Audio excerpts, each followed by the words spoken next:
Citoyennes, citoyens, bonjour et bienvenue dans ce nouvel épisode des Dossiers de l'espace. Aujourd'hui, je vous propose un sujet qui, si vous êtes comme moi, vous fait forcément rêver, à savoir le voyage interstellaire. Oui, bonjour, salam, shalom aleichem, mes amis. Ça fait longtemps qu'on n'a pas parlé de l'espace, de ces scientifiques, pas des scientifiques, des amateurs malades. Là, aujourd'hui, on va retourner encore vers Hugo l'Isoire. Avec ses voyages interstellaires, tout ça, machin.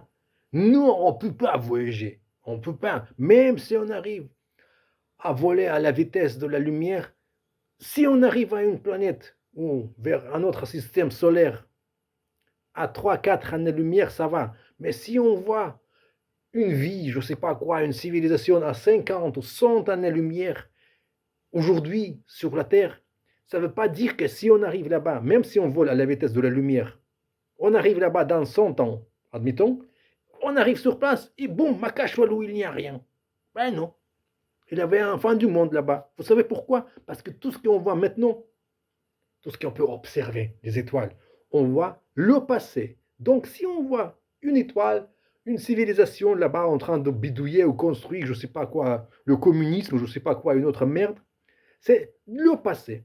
En aucun cas, on ne peut pas voir le présent actuel sur place là-bas. Tout ce qu'on voit, même les étoiles que vous regardez dehors, c'est le passé. Vous voyez, vous ne voyez que le passé. Donc, si on voit une vie sur une planète à 100 années-lumière de la Terre, c'est déjà moins 100 ans. On y va là-bas, on vole à la vitesse de la lumière, on arrive dans 100 ans. Ça fait 200 ans d'écart et on ne sait pas qu'est-ce qu'il y avait déjà entre 100 ans ici, 100 ans là-bas. Donc on arrive là-bas, Makashwalou, il n'y a rien. Pas de communisme, il n'y a rien. Tout est détruit. D'accord? Je vais vous expliquer une chose. Le décollage entre l'observation et réalité impose une limite fondamentale. C'est-à-dire que toute exploration interstellaire basée sur ce qu'on voit depuis la Terre est faux. Bah oui, parce qu'on ne peut pas en aucun cas de voir le présent. Par contre, vous pouvez toujours revenir dans le passé. Bah oui, même vous, tout ce que vous avez fait quand vous étiez un petit enfant, si on arrive à voler à la vitesse supérieure de la vitesse de la lumière, si on va très loin dans l'espace, avec un grand miroir au télescope, on pourra voir le passé, ce qui se déroulait ici avec vous il y a 10 ans, 20 ans, sauf qu'il faut voler à une vitesse vraiment 20 fois supérieure à celle de la lumière. Alors voilà. Et je vais vous montrer une chose, au lieu de réfléchir sur ces trucs-là, je vais vous montrer un tour de magie. Regardez ça. Vous voyez, il n'y a rien. Rien, pas de bouton, rien. Et regardez ça. La force humaine. Oh là là là. Allez, j'ai pas de câble, j'ai rien. J'ai rien. J'ai rien du tout. Oh, ça brûle. Ça brûle les mains. Ça brûle.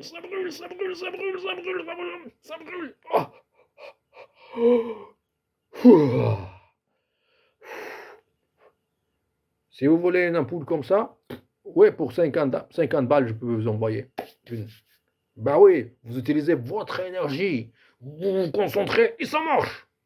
Et Hugo l'Isoire avec ton on va voler quelque part. Makashwalou.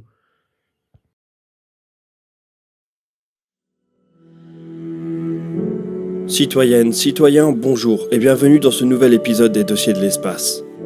Aujourd'hui, je vous propose un sujet qui, si vous êtes comme moi, vous fait forcément rêver, à savoir le voyage interstellaire.